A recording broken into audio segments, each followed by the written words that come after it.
Hi there everyone, this is Adrian here from IAmJadoreTV, and today I just want to make a video about the Sony A7. This is the first Sony A7 picture quality. Now this is going to be, I'm talking about the quality of the pictures and also some editing, but I'm going to go through the pictures and I'm just going to show you how great I still believe this is the very first A7 that came out, and because at the moment the price is actually ridiculous. It's the cheapest full frame out there, buying brand new at around, the last time I checked, I think that it's 800 brand new. I find a lot online as well, and I think that is with the 28 to 70mm lens, kit lens that comes with it. So these shots that I'm about to show you are all with the Samyang 35mm, all shot at 1.4 because, you know, I never take it out of 1.4. I don't know why you would, but you know, everyone's different, each their own. But I just want to go through these, and yeah, this shot with my Samyang, all manual focus as well, by the way. So I do use focus peaking, a great feature that I believe is in this the mirrorless camera, most mirrorless cameras, and especially the Sony A7. So I'm gonna go start with the first one. Now, as you can see, the color, this is straight raw from the camera. I mean, look at the colors, the sharpness, everything about it. So I'm gonna go into develop, and what I usually do with my photos, I try to take them as straight as I can, but you know, sometimes you can't see, it's a bit dark, or for whatever reason, handheld as well, and I'm trying to manual focus, I get a bit off. So what I'm going to do, I always adjust the angle, and as you can see, her eyes line up with the line. That's how I usually tell how the pictures are usually straight. I make sure it's kind of straight with the eyes and the eyebrows, so you can kind of tell. So when I do that, as you see, straight. So I'm going to start with, as you probably know if you've watched my other previous editing videos, I always start with the camera calibration. My favorite one is clear. As you can see, it automatically what it's done, you can see between the standard and clear, just gives it a bit of oomph. And I'm going to try and adjust the blue primary here.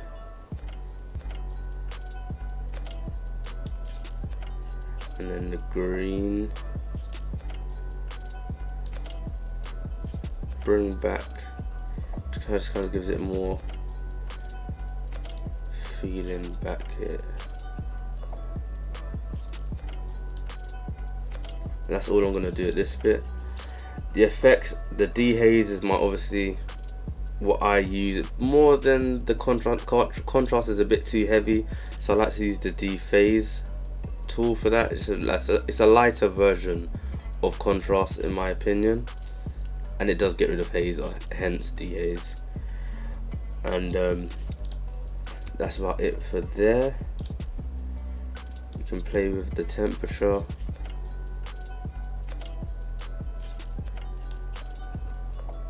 So now I'm I want a bit more oomph in the blues, so what I'm going to do is saturation up. What we can do is also bring that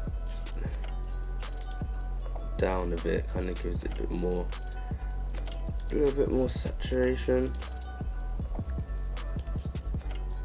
I'm happy with that. Highlights,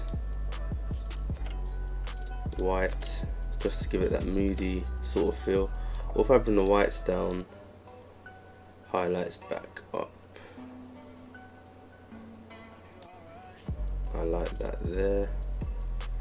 Blacks are fine. Now usually I wouldn't really go into tone curve, but what you can do is detail. If you want it sharper, you can use just, you know, sharpen it if you wish. But as you can see, standard, I mean, if we try and zoom in here, let's go, you can see a very sharp image as it is. Just go back, fit, and I'm quite happy with that. Another little tool I had to use for skin smoothing. I'm not really a big fan of going into Photoshop and doing all of the adjustments and the skin smoothing and all of the steps you go through, all of that. What I use in my photos, just the adjustment brush, clarity, and what I usually do is I just make it big, brush over the face, like the whole face, as you can see when that's done. Now this is the lazy way, very lazy way. I don't recommend this, but it works great for my photos. And what I do is go to the arrays, and then obviously you want the eyes as sharp as they are. So you're just getting rid of the blur over here, get rid of the blur over the mouth, and as you can guess, the nose as well. So that's what you just want to really kind of do. And another thing, I like to bring out the eyes. Again, what you want to do, adjustment brush is great for most things. Bring it up to about 40 something. We want to zoom in, get rid of that, zoom in 1:1.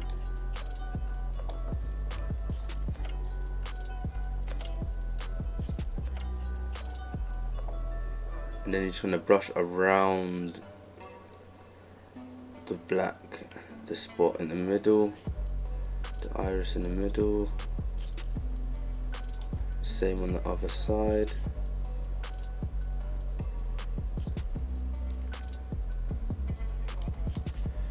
What you do is you're going to zoom it out so you can see what it looks like, and I'll just bring out the shadows. That's a bit too much, so what we're going to do, bring that down, and then again dehaze, and then bring that back to there. You can play with the colour of the eyes if you wish, just make them a bit blue.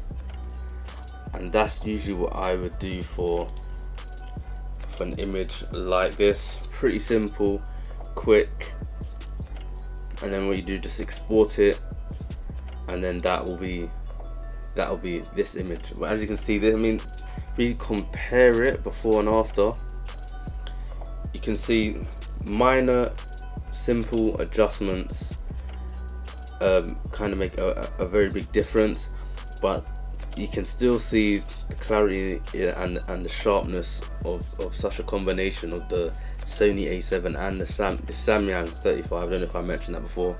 It's a Samyang 35mm. I mean, this combo I literally use for every single photo you've seen on my Instagram page. If you go on my Instagram page, you'll see a variety of shoots that I do. This is what I use for that. And should we go to the next one?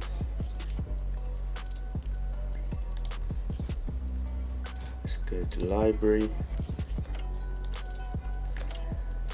Which one should we do? Let's go to this one right here. This image is from the 3 photographers shoot the same model challenge. If you haven't seen that, just check the card above, and you can see that video. Great video. Obviously, I won. Like, you know, come on, guys. You know, hint, hint, wink, wink. No, I'm joking. It was fairly done. But as you see, great quality. It's going to develop. Great quality. I think I got the mouth. Remember, this is all manual focus, guys. All manual focus, and I was under pressure. I was under time. I was being timed because it's a photo challenge. But I mean, look at the carry again. Nothing changed. This is raw out of the camera. So let's get into this one. This one is unedited as well. Again, firstly, I go camera calibration, clear. What we're gonna do, I want to bring out the the blues at the back. So I want to bring that out. I want to bring out her skin, make it a bit more vibrant as well. Let's put the green primary that way, bring the blues saturation up just to get the blue at the back.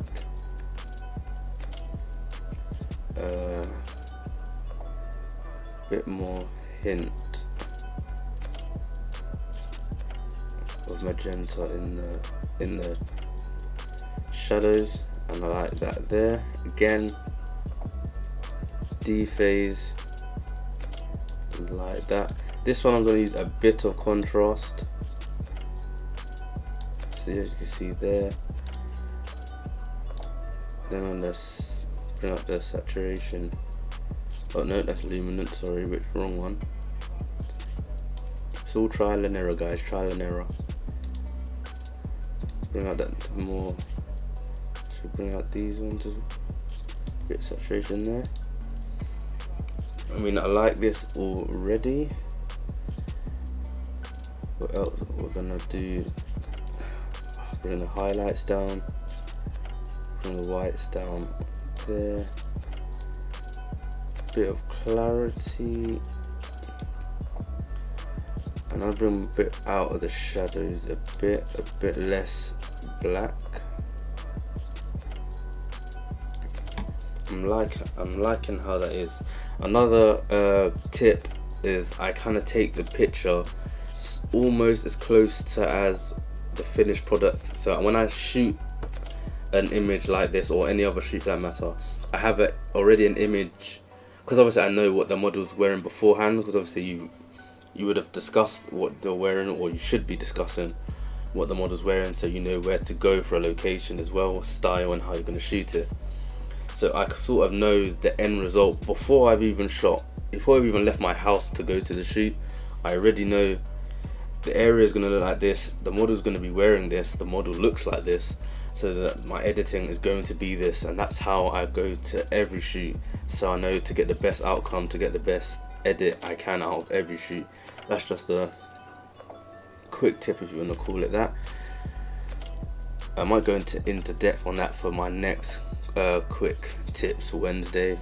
Check the last one out if you haven't already.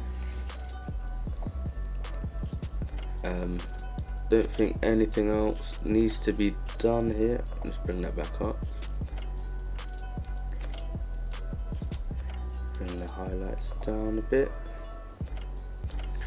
Again, my little signature move.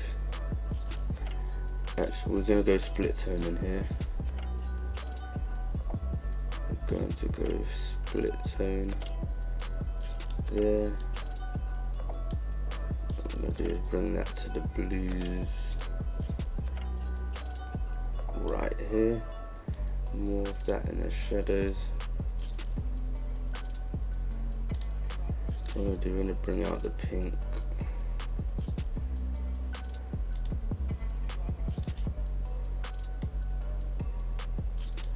Maybe that. Oh, it's the red. You have to play with it, bring out the red more. I'm loving that, absolutely loving that. We bring this down to blue a bit more. It's a bit too much blue. Absolutely love this image. Again, we're going to bring out the eyes on this one. So let's go 1:1. I mean, look at the clarity there, guys. I mean, that just speaks so much volume right there. I mean, just look at the clarity straight from the, this camera literally blows me away. Literally almost every shoot I do, the clarity compared to a lot of other photographers' pictures that I see. I mean, this literally smacks out of the water. And compared to other newer professional cameras that they're up against, again, knowing how to edit definitely does help with that. I mean, I know people that have the latest 5D Mark IVs and A7 R3s even, but don't know how to edit a photo, and then they end up ruining a great quality image. So knowledge is power, guys. Like I said, it's the guy behind the camera, not necessarily the gear. So again, we're going to go over the eyes.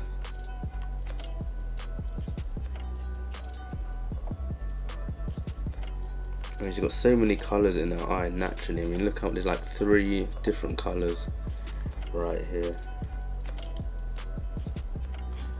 Now let's go back and see what that looks like. That looks crazy, guys. That looks absolutely great.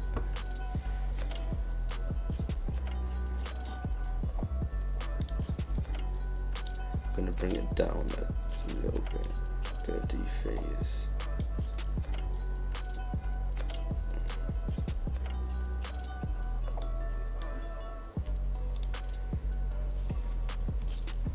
Again, with a bit of smoothing of the skin here.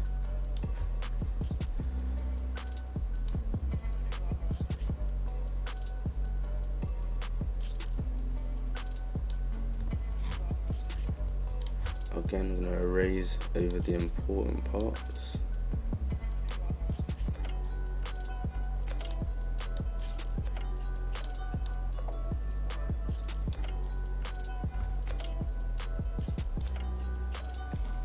Perfect. I'm absolutely loving this one.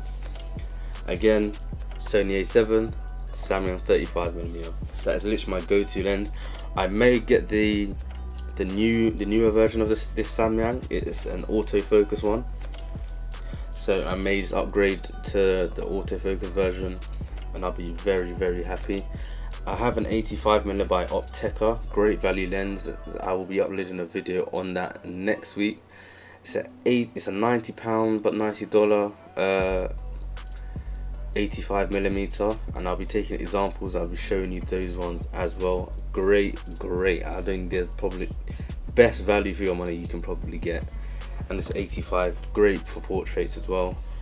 I will be doing one on that as well, but yeah, I might upgrade to the Samyang autofocus 35, but this manual one, I mean, just take a look at this image. I absolutely love this one. Should show you guys a couple more images.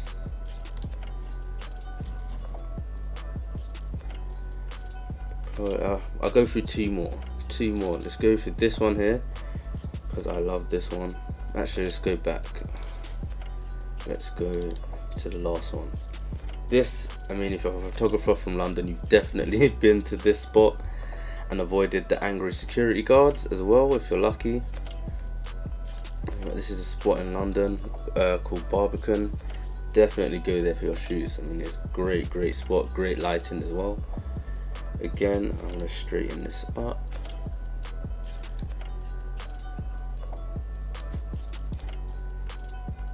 There we go. And I'm going to go camera calibration again. I'm going to go to clear. What we're going to do is a lot of shadows back up, a lot less blacks. Let's brighten this one back up, highlights down, bring the whites down, bit of clarity there.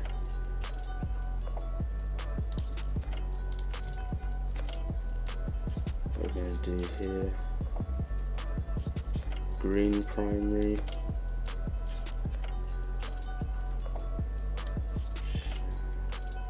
want more of a warmer tone for this one.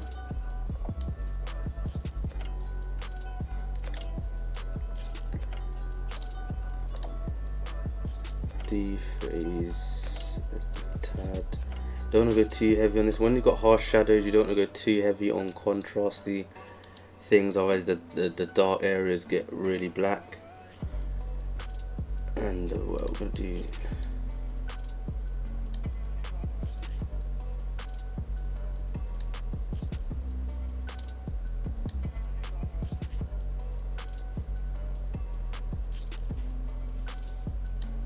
just that there.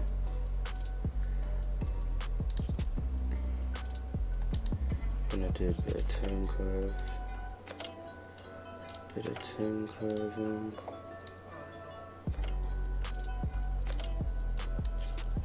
Again, this doesn't have to be a perfect S shape, as a lot of photographers like to say. Bit of red.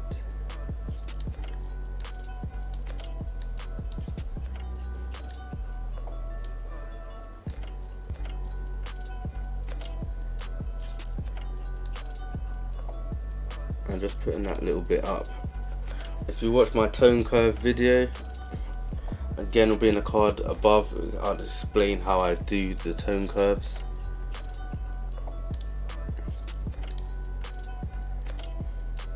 What we can do, bring that down maybe a bit. There we go. Just bring this down. Blacks. Split toning.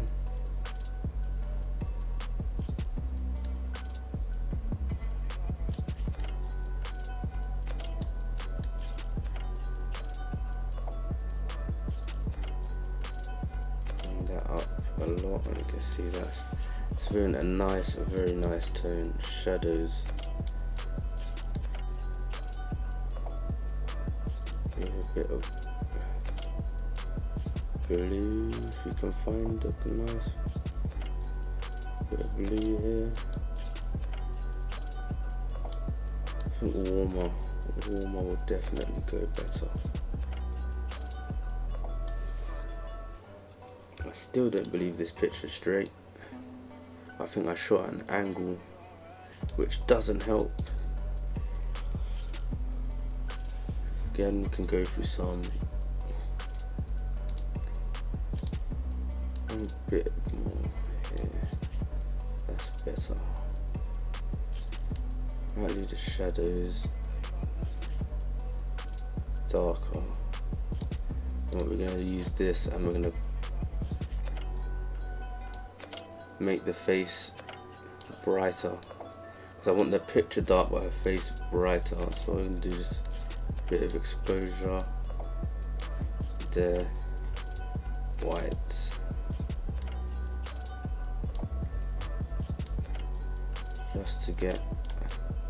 just so you can see her face and see it still looks natural. I'm gonna do skin smoothing in. I mean, this is literally a lifesaver, this skin smoothing in, because I tried to go through the whole Photoshop process, and when you have a mass amount of images to edit, it can become very tedious, guys. Very tedious to do this step by step, when you can just use this magical brush that thankfully Adobe made us. And what we're going to do here, I'm going to bring these highlights up because it made it a bit.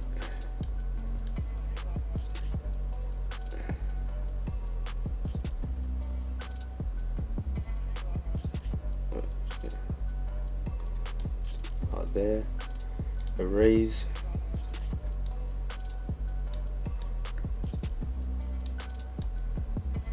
oh no, we moved it, or I moved it, should I say. No worries, let's just put that on so we can see where we went.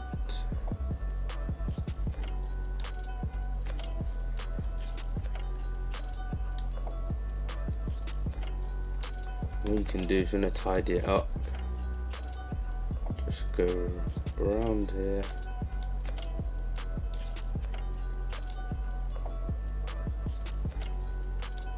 just so you don't want extra bits that you don't want smooth.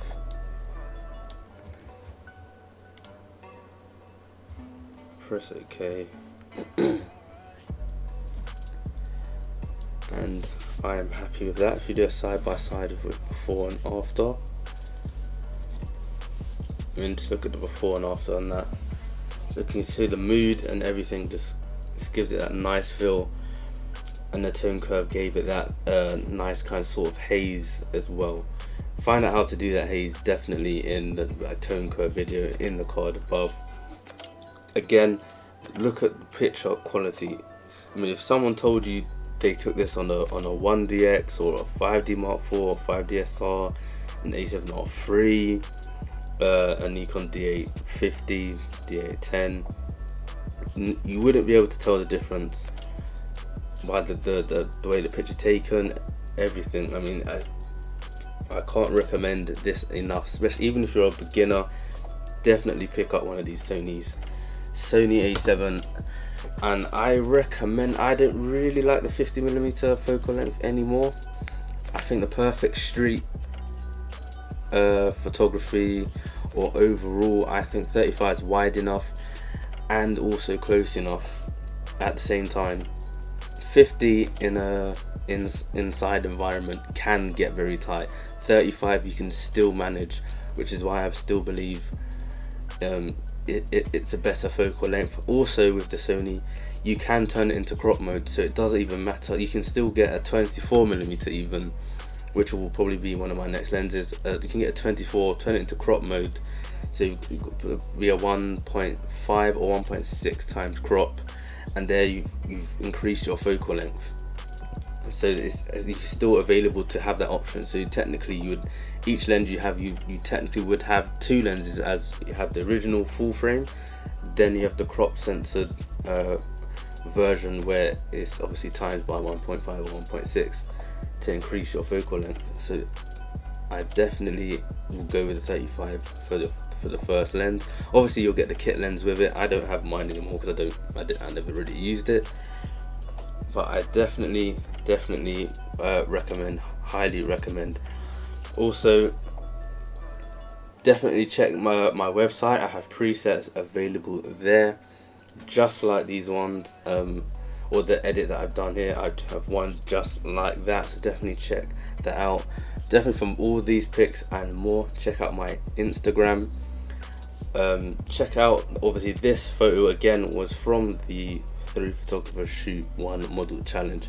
So definitely check that out. If you definitely like this video, give it a big thumbs up.